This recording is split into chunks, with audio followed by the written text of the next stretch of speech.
बच्चों नमस्कार। मैं आज आपके सामने जो है एलिमेंट्स लेके आया हूँ, जिन्हें अपन जो है तत्व कहते हैं। तत्व के बारे में आप जानते होंगे कि तत्व है क्या। ये अपन जो है इस चैप्टर में आपको बताते हैं कि तत्व क्या है।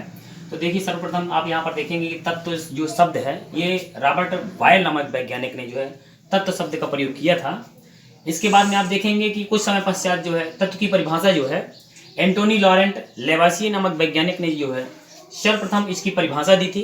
और उन्होंने लेवासिए ने क्या परिभाषा दी थी, ये तत्व की परिभाषा आप देख लीजिए। यहाँ पर मैंने दो प्रकार की परिभाषाएं लिखी हुई है, जो आपको सरल लगे उसे आप जो है याद कर लें और समझ लें। देखिए कि तत्व की परिभाषा क्या है कि तत्व जो है क्या है, पदार्थ का वह मूल रूप जिसे रासायनिक क्रिया द्वारा अन्य सरल पदार्थों में नहीं तोड़ा जा सकता, उसको तत्व कहते हैं। यानी तत्व क्या है, यानी जिसे जो है किसी भी रासायनिक क्रिया द्वारा उसे अन्य सरल पदार्थों में नहीं तोड़ा जा सकता, उसको तत्व कहते हैं। यह हमारी लेवासिए की परिभाषा है। लेकिन दूसरी परिभाषा आप देखेंगे कि एक ही प्रकार के परमाणुओं से बना पदार्थ, एक ही प्रकार के परमाणुओं से बना पदार्थ तत्व कहलाता है। जैसे आप देखेंगे लोहा को आप कितने भी तरीके से आप उसको तोड़िए, वो लोहा ही रहेगा, उसमें अलग अन्य कोई पदार्थ नहीं उसमें मिलेगा। जैसे आप यहाँ पर आप कापर ले लीजिए, कापर के कई टुकड़े कर दीजिए, उसको रासायनिक क्रिया के द्वारा जो है उसको जो है विघटित कर दीजिए, लेकिन कापर यानी वो कापर ही रहेगा। उसके परमाणु कापर से मिलकर बने हुए हैं, तो वो कापर ही वो आएगा। यहाँ पर देखिए, ये आपका चांदी है, ये आपका सोना है इत्यादि, ये सभी हमारे तत्व हैं। ठीक है, तो ये परिभाषा है एक प्रकार से तत्व की कि एक ही प्रकार के परमाणुओं से, उसमें अन्य प्रकार के परमाणु नहीं होते हैं, एक ही प्रकार के परमाणुओं से बना पदार्थ जो है हमारा तत्व कहलाता है। आप इसके बाद में आप देखेंगे कि तत्वों का जो है वर्गीकरण, तत्वों का, क्योंकि सभी पदार्थ जो दुनिया के जितने भी पदार्थ हैं वो सभी तत्वों से मिलकर के बने होते हैं। तो यहाँ पर जो है तत्वों का वर्गीकरण जो है किया गया है। तो तत्वों को जो है 3 वर्गों में बांटा गया है। कितने वर्गों में? 3 वर्गों में बांटा गया है। पहला है हमारा धातु, पहला है धातु। धातु यानी आप जान लीजिए धातु किसे कहते हैं।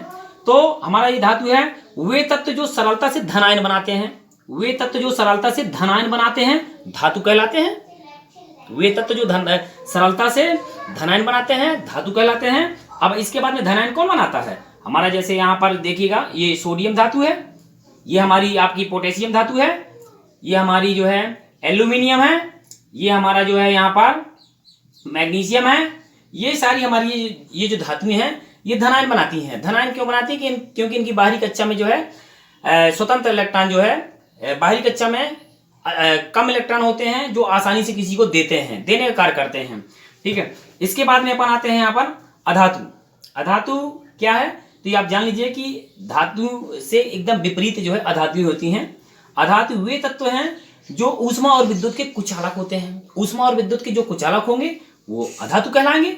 जैसे बहुत सारी धातुएं हैं, हमारी ऑक्सीजन जो अपन लेते हैं वो भी अधातु है, प्लास्टिक हमारी जो है अधातु है, बहुत सारे हैं। लेकिन प्लास्टिक हमारा उसमें आ जाता है, बैकलाइट में आ जाता है, और उसमें आ जाता है आपका बोले तो यौगिक में आ जाता है। बहुत सारी उसमें जो है तत्व मिलकर के जो है बनता है प्लास्टिक। और भी इसमें से बहुत से हाइड्रोजन है, क्लोरीन है, ये सब हमारी जो है अधातु हैं। इसके बाद में आप आ जाइए उपधातु में। उपधातु किसे कहते हैं कि वे तत्व जो धातु और अधातु दोनों की तरह व्यवहार करते हैं। वे तत्व जो धातु और अधातु दोनों की तरह व्यवहार करते हैं उनको उपधातु कहते हैं। ये कौन कौन से हो गए? बोरान हो गया, सिलिकॉन हो गया, एंटीमनी हो गया, आर्सेनिक हो गया और टेलुरियम हो गया।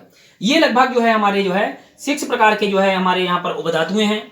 अधातु हमारी लगभग जो है 18 या 19 के ये लगभग में है, और ये हमारे लगभग जो है ये 80 प्रकार की हमारी धातुएं। सबसे ज्यादा जो हमारे जो पृथ्वी पर हमारे जो अर्थमंडल में सबसे ज्यादा जो है हमारी ये धातुएं पाई जाती हैं। ठीक है, इसके बाद में आप ये देखेंगे कि ये तत्व हो गए, और 2 या 2 से अधिक तत्व यदि आपस में मिल जाते हैं तो देखिए क्या बनता है। यदि 2 या 2 से अधिक तत्व आपस में मिल जाते हैं तो क्या बनता है, तो आप यहाँ पर देखेंगे, तो यहाँ पर आप देखेंगे कि ये हमारा जो है यौगिक है। ये यौगिक क्या है, तो आप जानेंगे कि 2 या 2 से अधिक तत्व है जब आपस में क्रिया करते हैं एक निश्चित अनुपात में मिलते हैं, एक निश्चित अनुपात में मिलते हैं, उनसे जो पदार्थ बनता है उसको यौगिक कहते हैं। आप यहाँ पर देख लीजिए कि हमारा एक जो है यहाँ पर ये Na, ये हमारी सोडियम धातु है, ये आपको पहले बताए हैं। और यहाँ पर देखिएगा कि ये हमारा यहाँ पर Cl धातु है, Cl अधातु है, ये धातु है और ये अधातु है। ये जब दोनों आपस में क्रिया करेंगे, ये जब दोनों आपस में क्रिया करेंगे तो यहाँ पर हमारा क्या बनेगा, तो देखेंगे आप कि यहाँ पर NaCl बनेगा। ये हमारा नमक बन गया है, ठीक है, ये नमक बन गया है। लेकिन आप यहाँ पर देखेंगे कि Cl हमारा जो है द्विपरमाणविक है, हाइड्रोजन हमारा द्विपरमाणविक है और ऑक्सीजन हमारा द्विपरमाणविक है। ये सभी हमेशा जो है 2 के रूप में लिखे जाएंगे, 2 के रूप में इनको जो है हमेशा ये द्विपरमाणविक हैं, ठीक है। तो यहाँ पर अपन क्या कर देंगे, 2 भाग हम जो है यहाँ पर सोडियम ले लेंगे और यहाँ पर 2 भाग हम जो है क्लोरीन, क्योंकि ये 2 परमाणविक है तो यहाँ ले लेंगे। तो इस प्रकार से हमारी ये जो आगे की संरचना ये बदल जाएगी और यहाँ पर 2NaCl हो जाएगा। यानी यहाँ पर ये देखिए, ये भी एक हमारा जो है ये तत्व है, ये हमारा तत्व है, ये भी हमारा तत्व है। और ये जब दोनों मिल जाते हैं, एक निश्चित अनुपात में मिल जाते हैं, तो यहाँ पर ये यौगिक बन जाता है, ये यहाँ पर यौगिक बन जाता है। इसी तरह से आप जल भी ले सकते हैं।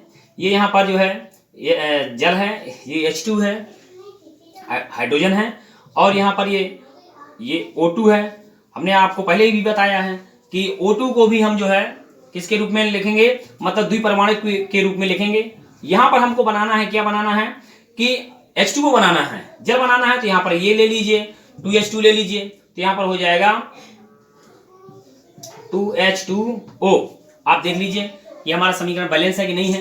ये हमारे यहाँ पर पानी बन जाता है, यहाँ पर हमारा ये पानी बन जाता है। इस तरह से ये यौगिक हैं। जब 2 या 2 से अधिक तत्व आपस में एक निश्चित अनुपात में मिलाए जाते हैं, उनसे जो पदार्थ बनता है उनको जो है अपन यौगिक कहते हैं। Thank you.